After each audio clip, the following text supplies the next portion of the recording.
Oh my god, what is that? Oh my god! What is that?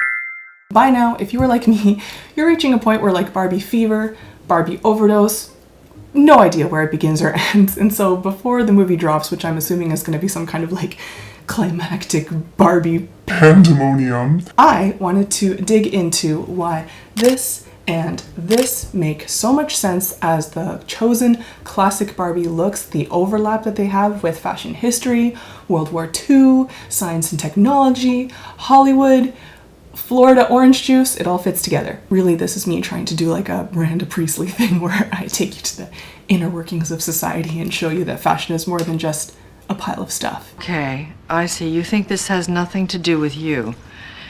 And I will be doing my usual thing, which is sewing and thus suffering. But let's start with the fabric. Some of you may know the first Barbie doll was released in 1959 and marketed as a teenage fashion model complete with a black and white zebra striped swimsuit and top knot ponytail. And because this was the first Barbie doll ever, this was the reference chosen for the first trailer for the Barbie movie. We got this visual of Margot Robbie as a larger than life doll in contrast to the dolls prior, which were primarily baby-like. Doll play prior to Barbie was much more mothering, rocking, changing a nappy, pushing a pram. Barbie was grown up. She came with accessories for a busy and fun life, and instead of all the baby things, she said independence, career aspirations. She didn't need you to baby her, she wanted to take you places. But of course, we all know Barbie was not controversy free. Obviously, this could be a whole nother video, and there are a lot of really great videos that I can link talking about this. But I will still say her massive success shows that she struck a chord with children who wanted to play with something that was more than just cosplaying caring for a newborn. But back to this, what I really wanted to break down was why swimwear of all the things she could be wearing. I approached this keeping 1959 in mind and trying to break it down. According to Vogue, by the mid-1950s, swimwear had become a state of dress and not undress. Popular films at the time, like And God Created Women, made swimwear the signature look of a modern, independent woman. In that time frame, in 1951, the first Miss World contest was organized, and it was actually organized as a swimwear promo. Though at the time, the crowning of a winner while wearing a bikini was still considered so controversial that bikinis were banned in subsequent Miss World contests. But throwing a huge contest disguised as swimwear promo was a reflection of the advancements in swimwear design. You can see the contrast between 1930 swimwear and 1950 swimwear. Manufacturing advancements had introduced new fabrics that were quick drying, tightly fitted, they actually retained their shape in and out of water. All of these innovations made that new, trendier swimwear could actually reflect the Christian Dior's new look silhouette that was so popular at the time. A fitted hourglass figure and even a strapless style, which was only made possible through the, at the time, modern fabric innovation. But circling back to the bikini ban, you can kind of see that even though swimwear was rising in popularity, exposing the midriff was still like a controversial area in the public sphere. And so, putting it all together, this is where we get Barbie reflecting a modern woman in a swimsuit, a strapless suit, an hourglass suit, modern technology, modern silhouette, modern Barbie. But as you've probably guessed from the thumbnail, I actually want to spend a bit more time on this chosen classic Barbie look. Why? Why this dress? I'm gonna start with the gingham fabric. So apparently there is no large format pink gingham left anywhere in Toronto. Frankly, maybe even the whole world. I don't know. Yes, I should have known. Yes, I should have gone shopping earlier. But as a nod to the original black and white Barbie, we're gonna be working with black and white gingham. If you don't know what gingham is, it is a medium weight woven fabric, typically a plaid duotone pattern that is achieved through dyed yarns intersecting. Gingham has long been popular as a fashion and home furnishing fabric, as well as a test fabric similarly to muslin in that it's pretty inexpensive, so you could use it to get like a design shell before you make the final. The tidy lines, the affordability, it also made it a really popular choice for girls' school uniforms in the UK. So when you look at all of these features of gingham, you get a feeling of simplicity, homeliness, innocent youth. That's the vibe. And you can see that vibe reflected in film. For example, dressing Dorothy from The Wizard of Oz in a very innocent, youthful gingham dress. Coming back to 1959 though, which, as you remember, year of Barbie's release, Brigitte Bardot, a famous actress, caused a gingham shortage in France after she famously wore a pink gingham dress to a registry office marriage. So not only has pink like always been Barbie's thing, but even in the year Barbie was introduced, it was already having its own moment and culture related to femininity, womanhood, all that. Gingham kind of occupies this interesting space. It's fashionable, yet also kind of basic. It has this kind of simple working class history tied to it, and so the versatility of this fabric kind of makes it cycle over and over again back into trends, and it's often a very popular choice amongst celebrities and the wealthy when they're trying to go for a more down-to-earth, simple folk look. I've got a quick shout out to this video sponsor, ThredUp. Yes, you are now inside a Barbie themed thrift haul, inside a Barbie themed sewing tutorial, inside a Barbie themed fashion history deep dive. Barbieception. The last 2 summers, my body has gone through so much change with pregnancy and postpartum, but now I'm feeling more normal than ever. It's nice. And I wanted to find some items to soak up the summer, preferably secondhand. I'm gonna show you some items I got from ThredUp. It's my favorite place to thrift online from the comfort of your own home. If you like any of the things that I've thrifted, you can actually see the items I bought and shop similar pieces. The link to do all that is in the description. Online thrifting means you have the power of search, so obviously I had to try gingham, and look what it got me. I picked up this baby cap dress for Marla. It says picnic, strawberries, Canada Day. For the short time that children wear their clothing before they grow out of it, it makes so much sense to get things secondhand. This little gingham number, estimated retail price $29, and on ThredUp, $11.99. Filtering by brand got me this frame top, frame jeans. The light wash makes them really easy for everyday summer errands. And then this top, the cowl neckline, the little swooping and draping. The more I sew, the more I appreciate all these details that make a piece look elevated, and I even see comments from you guys saying that watching my videos has made you appreciate the details in clothing more, which it warms my heart. ThredUp also lets you filter by color, so I took a look at everything pink and I found this Talbis dress. Come on. I am a sucker for themes, and this is 60s. It is casual but comfortable and a little bit of that sportswear stretch. The estimated retail price for this super easy breezy everyday summer look, $149, but I got it on ThredUp for $23.99. On ThredUp you can also filter by size, and nowhere is that more critical than shoes. There is a unique pain for thrifting cute shoes and then realizing that you're in the wrong size section. But with my eyes only on my size, I found these Jeffrey Campbell sandals. I love that they're so easy to pair with different outfits. Summer markets, chilling at the park, patio brunch. Estimated retail price $178, but on ThredUp $57.99. Lastly, and I might love this one the most. This was my find for a summer date. Filtered by color, filtered by silhouette. I was looking for something blush, skin tone-ish, and fitted so that there would be a lot of layering potential. I'm a very practical shopper. The estimated retail price was $280, and on ThredUp I got it for $62.99. So, you oughta shop my picks with the link below. Use code Wendy if you want to get 40% off your first order with ThredUp. This is the closest pattern I could find that matched the dart style of the Barbie dress. You can see there's the vertical dart here, but then even more subtly, there's this little side dart that I noticed is a one shoulder design. So I'll be doing a bit of modification here. I find it so fascinating to look into the impact on global events on something as everyday as fashion and silhouettes. During World War II, the civilian rationing of food and materials, it extended all the way to fabric and clothing because there were demands that needed to be met for war supplies, for uniforms, tarps, parachutes. But after the war and subsequent recovery, one of the most influential collections released was in 1947 by Christian Dior and his New Look collection. It had rounded shoulders, a cinched waist, a full skirt. It was ultra femininity and an opulence of fabric that was shocking, but also a welcome contrast to wartime rationing. Very soon, this New Look silhouette became the popular look for women's fashion. By the 1960s, which is the decade that the costume designer for the Barbie film took the most references from, this ultra feminine silhouette met with a new wave of baby boomer youth. And this rapidly growing group, they wanted to push back on the conservatism and social conformity that seemed to define most of the 1950s. You can see in the fashion there's this growing desire for ease and comfort. We get silhouettes like trapeze, chemise, skimmer, sheath dresses, as well as a boom in sportswear, since all the manufacturing facilities that were built for the war could now focus on more general ready-to-wear clothing manufacturing. If you look at the early 1960s photos of popular fashion influencers at the time, you can definitely see this mixture of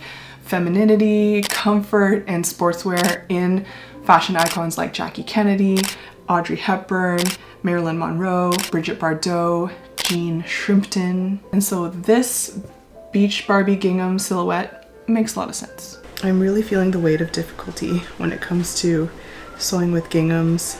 Just recording right now. Oh, so this is a really great time to come in and say, hola. What I was trying to say was, I'm really feeling the challenge of sewing with ginghams and plaids and stripes. You'd run into this type of thing, which is there's basically a grid printed on this fabric to show you every little mistake or imperfection or spots where things don't line up. I think that's one of the main things when it comes to any type of grid / line print between fast fashion and designer is how long did they spend actually making everything line up. The mismatch instantly makes things look cheaper, and I'm trying to look expensive. I did this thing where I cut the backs and the front to line up on the side. Oh my gosh, moment of truth. I'm gonna sew it together and we will find out how expensive we're gonna look today. Okay, so the grids don't line up at the chest because that would be near impossible with this dart, but coming down the side, that's pretty good, right? I mean, if we really pull in, we can see that it's not quite a line, but who's gonna stand that close to me? In this climate, in this economy, in this heat wave, who? This is the hardest I have ever tried to get an invisible zipper to line up absolutely perfectly. Are we gonna get it? Okay, I just removed a stabilizing stitch that I put in to try to lock it in. I'm gonna not look.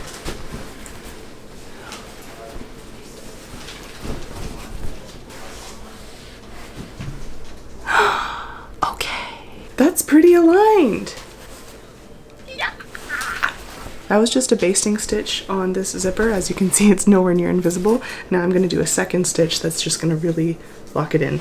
Oh my gosh. I am continuous horizontal lines all the way around. I do think I could pinch in a little bit of extra fabric up here between the dart and the armpit. Look at that. Look.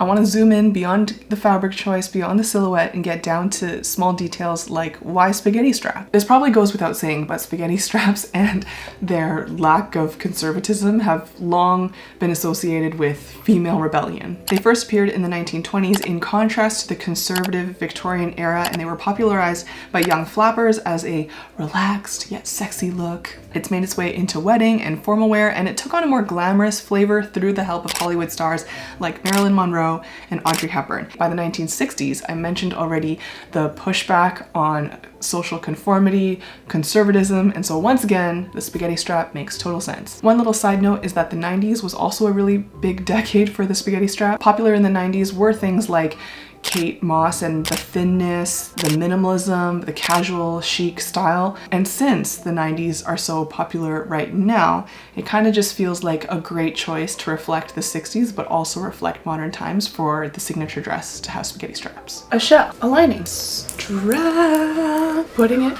all together. I'm pinning it all along the top opening, right sides together, and then this is where I sneak in my little spaghetti straps. The amount of second guessing I do when putting these in, hoping that I get it right once it all flips out. So let's see.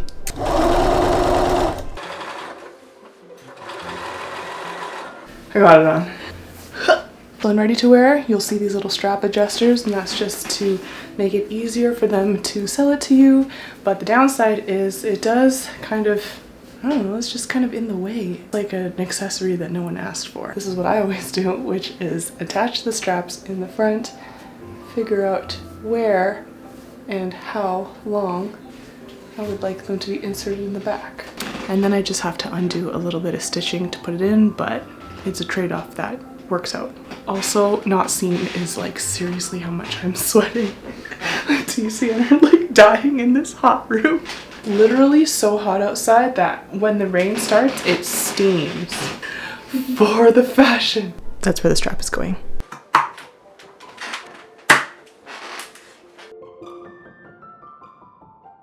Yesterday, we wrapped the day with the straps measured, but not yet inserted into the back of the dress. This is very much a moment of truth because up until this point, I cannot truly try on the dress because I'm always contorting myself to suspend it.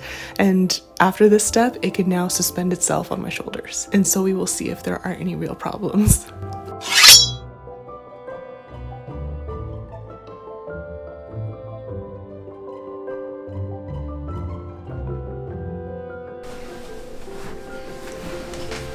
I think that looks pretty clean. I used to top stitch them in to make life easier, but for a really professional look, it's best if the stitching is just like totally invisible. Yeah!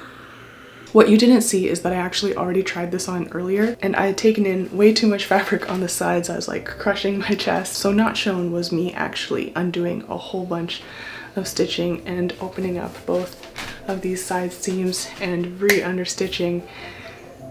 So here we are. Sometimes I don't want to bore you guys with those details, but that is definitely the unseen struggle of trying to get the fit right. Not too loose, not too tight, just right.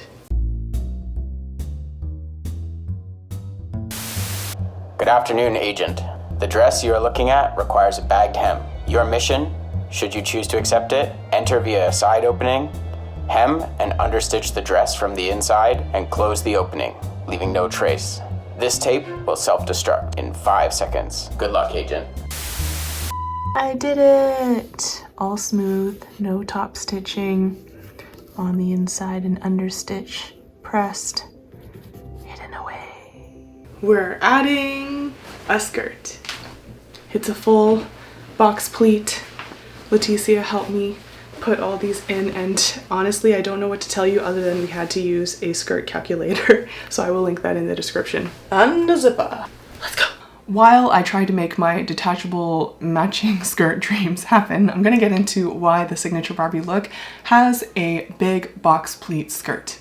This is a great bit of innovation and technology. Pleating was most often done by hand, and when it came to natural fibers like silk, cotton, and wool, the pleats every time would wash out and you would have to re-pleat it after washing. This is obviously a time-consuming process. I don't even want to imagine what it's like to re-pleat something over and over. And on top of that, because you need excess fabric to create pleats, pleats just became something that was associated with being wealthy. But as we get to the 50s and 60s, innovation. Pleating machines began simplifying the process and they enabled mass production, and so it got increasingly affordable to have pleats as part of your clothing design. But the biggest boom in pleating syncs right up with the 1960s Barbie introduction. We had the pleating technology, but after World War II came an introduction of synthetic fabrics that were thermoplastic, meaning under certain heat conditions they could hold a shape and not wash out. Put that together, pleats could be permanent, and they're off to the races. Without these two innovations, we probably would still consider pleating to be a luxurious thing. Like you might even get married in like a pleated gown or stuff like that. But instead, as you know, pleating is seen as a pretty normal everyday thing, from school uniforms, which are obviously something produced en masse, sportswear like tennis, also a world where pleating is ubiquitous. I actually have a video previously, some of you might remember, where I sent some fabric to a pleating facility in Montreal. It was plain tulle and it came back with a really fine accordion fold, and it was magical to pull the paper off of it and work with this like ultra pleated material. To close the waistband of this dress, I'm doing a stitch in the ditch, and Bernina foot is like perfect because it has a little knife that will guide you in the ditch. I think I learned this tip when I was at like the Bernina office retreat or something. It works so well. bringing it all together, we've got the gingham, the silhouette, the spaghetti straps, the box pleats. All of this makes a sundress, and in fact, a sundress is a really, really great choice for a signature Barbie look. People obviously, since time, have been out and about in the sun while clothed. But the sundress actually wasn't a term until roughly the 1940s. Prior to the 1940s, there wasn't really a dress that occupied the space of you wear it in the middle of the day, in public, for casual purposes, without any accompanying layers. But like I mentioned, in the 1960s, there was a growing preference for fashion to have comfort and ease. One thing that's interesting though is that Barbie, and now we kind of associate sundresses as something with fun prints, but actually early sundresses were typically just like one color. So how did we get to the bright prints? There's actually a very practical story. The popularity of the vibrant sundress is actually often credited to Lilly Pulitzer and this Florida fruit stand she owned with her husband, along with a bunch of Florida fruit groves. Can't relate. While working at the juice stand, she often found that squeezing the juice would result in a mess on the clothes. So she asked her dressmaker to make her a dress that would camouflage those stains. Customers fell in love with her fabric design, so she produced more dresses to sell at the fruit stand, eventually outpacing the fruit juice sales. So she, like a good businesswoman, pivoted to sell dresses instead of juice. Soon after, Jackie Kennedy was photographed wearing a Lilly Pulitzer dress, which kind of like spread the fervor throughout the rest of America, and everybody wanted to get a piece of this like playful, preppy look. So even if you're sick and tired of Barbie, like I may or may not be, again, I can't tell, I hope you appreciated this little bit of fashion history, and I'm going to show you the dress that I made. I know that I'm in love again. Well, I know that I'm in love again. Well, the little wheels get a turn. I feel a fall, I begin to burn. Yes, I know that I'm in love again.